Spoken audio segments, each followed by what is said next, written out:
my second child was born, I wasn't doing meth. And then my third one, unfortunately, yeah. What,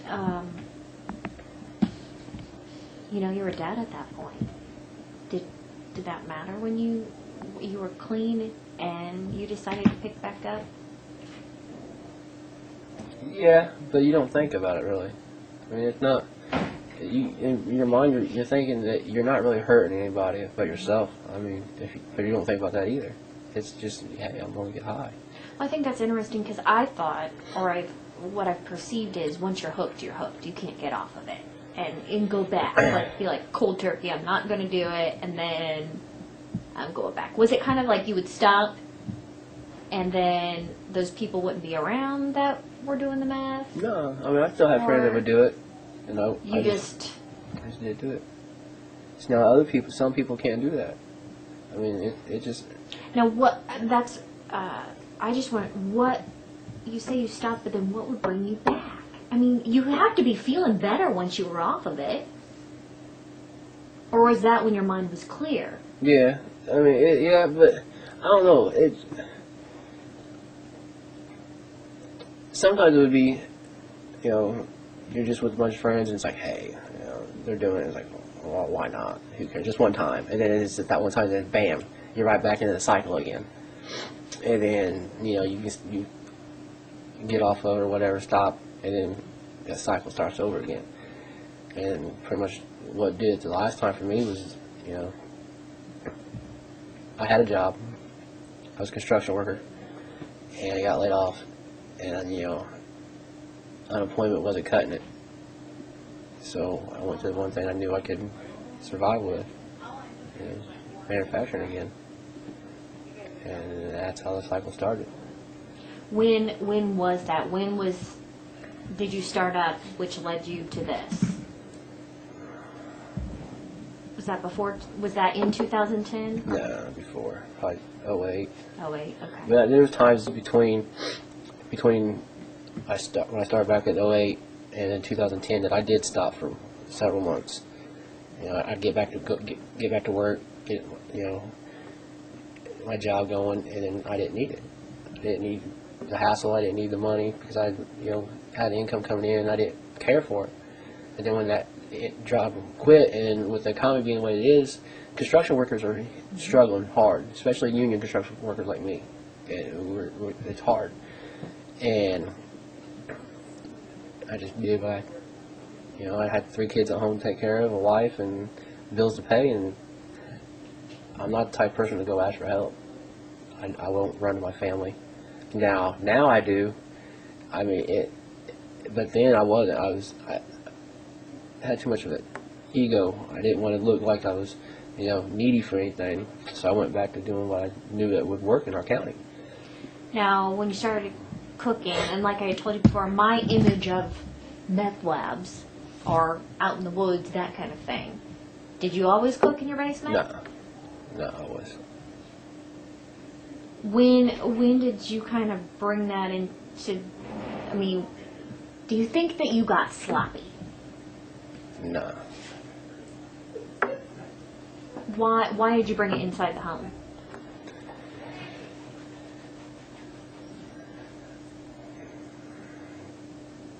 Protection, coverage. You have to worry. I mean, I had surveillance cameras all set up in my property. There wasn't really a blind spot. The police didn't know either. Well, and that's another thing that I said.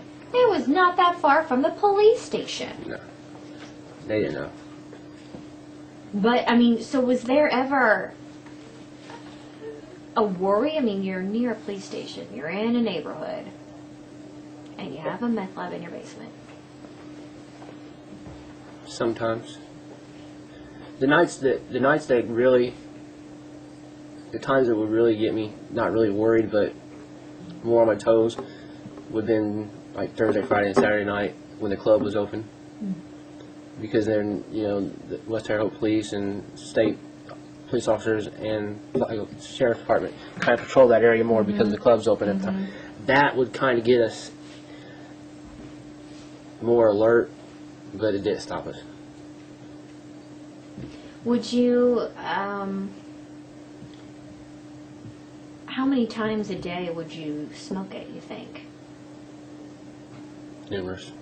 Really? Yeah. And that is because?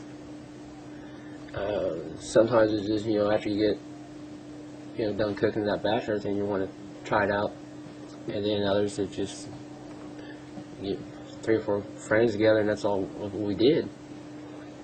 And Now, when you cooked a batch, how long does that batch last? it just depends on how many boxes you got, then how many customers coming, and what you're doing with it. I mean, there's times that we could cook, I would cook 2 or 3 times a day. Really? Yeah, it just all depends on how quick you flip what you got. So, you not only were selling boxes to a veteran, you were also selling the actual stuff. Yeah. Looking back now, obviously, you're cleaner off of it. What do you think the fact that you were a drug dealer? You were peddling to these people. I'll live with it the rest of my life. I mean, that's on my record now. There's nothing I can do about it. I mean, at the time you don't think about it, but now, like you said, after I've got 2 years sober now, almost, it'll be 2 years in June, and knowing that, I was doing that kind of upsets me a little bit, knowing that, it wasn't just my life I was ruining, I'm messing up some other people's lives too.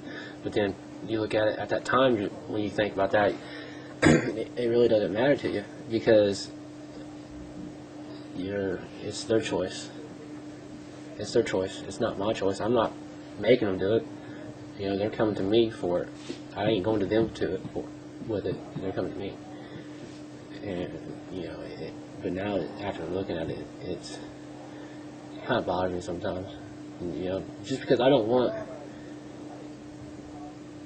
someone to make the mistakes I made, and especially the younger kids, younger generations now.